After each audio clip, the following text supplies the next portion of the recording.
All right, Shalom. First and foremost, I'd like to give all glory, honor, and praises to Yahweh, Bahashem, Yahweh Shai.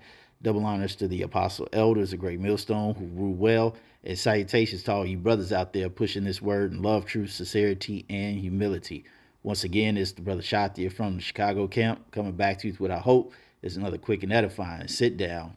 And this is a response to what the elder Malcolm in our camp wanted us to do. He had made mention of it in one of his videos, and it's in response to this new series that's going to be on Amazon Prime called House of David, and it's some hot madness. It truly is, and you know what? As the elder Malcolm would say, without further ado, we're just going to let this video roll, and we'll just point out a few of the discrepancies that are already being shown.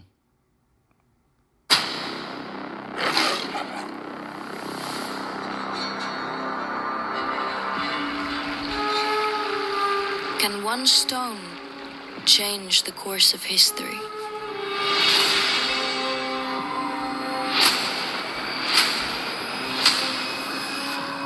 Cowards! Send me your champion! Goliath! Can one act of defiance create the legend? I will tell you the story of David, a simple shepherd boy. Why do my brothers get to fight? And I'm stuck here. David, you are not a man of blood. An outcast who became one of the most famous kings who ever lived. God does not see what man sees. He sees into the heart. And you have the heart of a lion.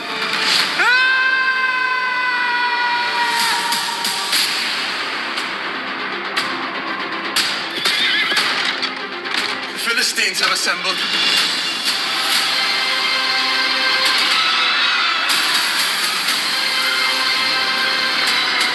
I saw the print of a hand, larger than a weaver's basket. They have a giant. What?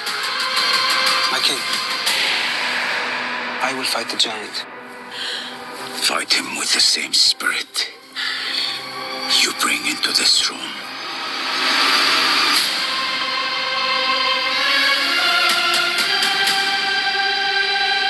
We play music for my father. Now he chooses you as champion. How will you do this? It's not about the greatness of the giant. It is about the greatness of God. Are you afraid? Terrified. I believe in you. So, as the fate of a people hangs in the balance, again I ask this question.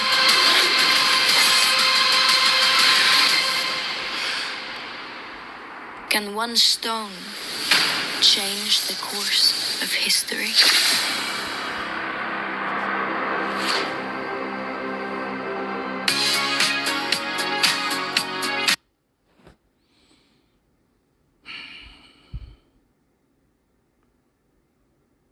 Where do you even start?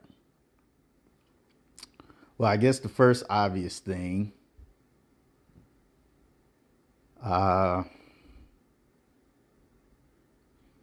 is that they got Elam playing Israelites, which is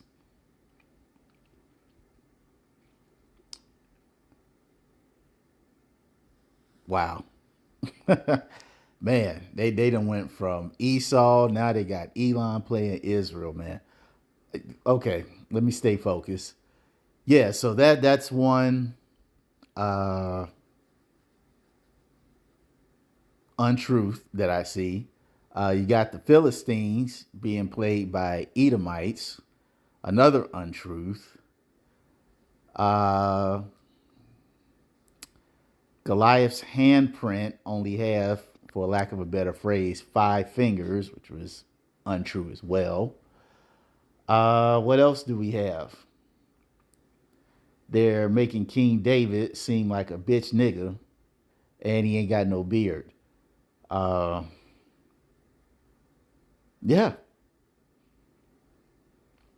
I mean, that's what I've seen so far. And all these things are not true. And let's get some scripture for it. Let me put it on pause and find one of the scriptures that I'm looking for. All right, this is Lamentations 4 and 8. And it says, their visage, meaning their face, is blacker than a coal. They are not known in the streets. Their skin cleaveth to their bones. It is withered. It is become like a stick. So the visage, their face, like their literal face, is saying is blacker than coal. And all you have to do is go to Jeremiah. Judah mourneth in the gates of languish. They are blackened to the ground. So that is the depiction of the Israelites.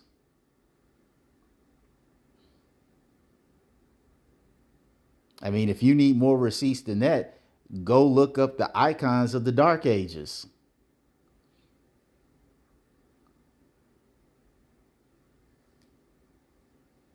There are plenty pictures, statues, monuments that depict the Israelites as people of a dark complexion with woolly hair, afros, and beards. And Elam does not fit any of that criteria. All right. And so now we're going to go to the Philistines being portrayed by bad Uncle Esau when the Philistines are Hamites. Yeah, let me get that. Let me put this on pause and find it. All right, here we go. First Chronicles 1 and 8.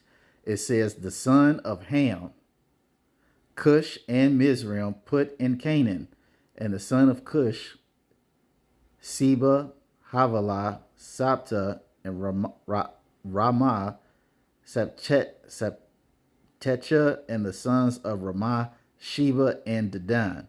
And Cush begat Nimrod. He became to be mighty upon the earth. And Mizraim begat Ludim and Anamim and Lehabim and Naphtahim and Parusim and Casmahim, of whom came the Philistines. Let me read that again. And Pathrusim and Casluhim, of whom came the Philistines.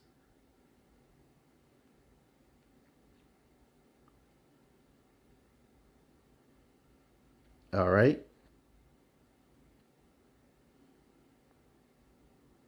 So, if Goliath, a Philistine, being a son of Ham, is a dark complexion individual, progenitor of the dark races, not the Negroes, according to Zondervan's Compact Bible Dictionary, why is he being portrayed as the Edomite? So that's the second untruth that I saw.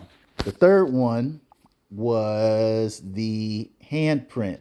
Now, let me put this on pause and get that real quick. Okay. Now, I spoke incorrectly, and this is why we have the scripture to back us up on many things. Okay. It was not Goliath. It was another giant from the family that he came from. And it can be read in 2 Samuel 21 and 20. It was not Goliath, but another giant. I stand corrected on that. So, and that's probably what I was thinking about when I saw it, because Goliath was a giant and there was another giant from that family of individuals, and I got them mixed up. But like I said, this is why we have the scripture to reproof us when we're wrong and if we might have a slip in memory every now and then. Nonetheless, we will, however, skip to our other part with King David. All right. When he's talking to this woman, which I'm sure could probably be one of Saul's daughters. Don't quote me on that. I'm sure we have to watch more of it to get more context. But, she's telling him, are you scared? And he's terrified. I'm like, no, that wasn't King David. He wasn't no bitch nigga. He wasn't no soft ass man.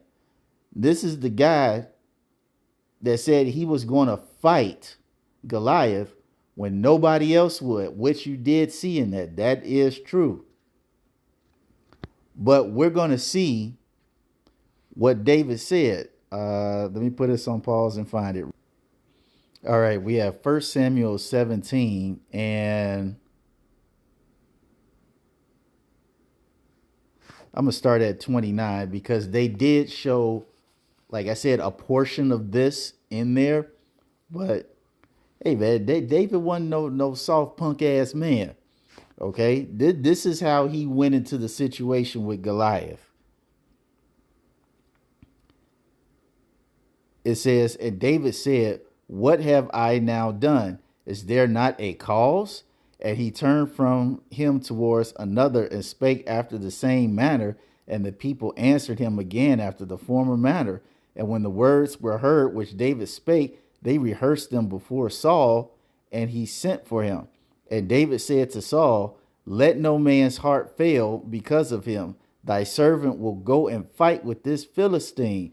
And Saul said to David, "Thou art not able to go against this Philistine to fight with him. For thou art but a youth, and he a man of war from his youth." And David said unto Saul, "Thy servant kept his father's sheep, and there came a lion and a bear, and took a lamb out of the flock.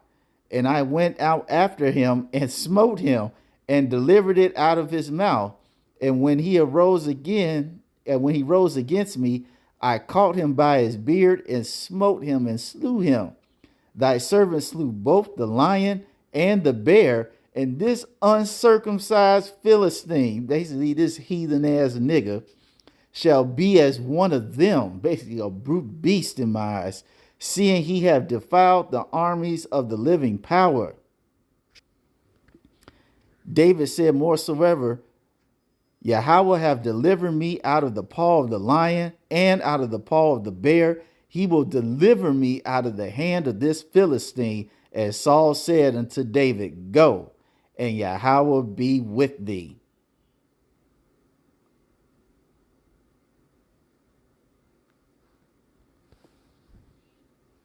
All right. And then this is just what I've seen from a 2.5-minute commercial. I'm sure once they bring this series out on Amazon Prime, there will be a whole bunch of other untruths that you'll be able to easily cut and see what's wrong with it. So, like I said, that's all I really want to say on this. This is going to be real short.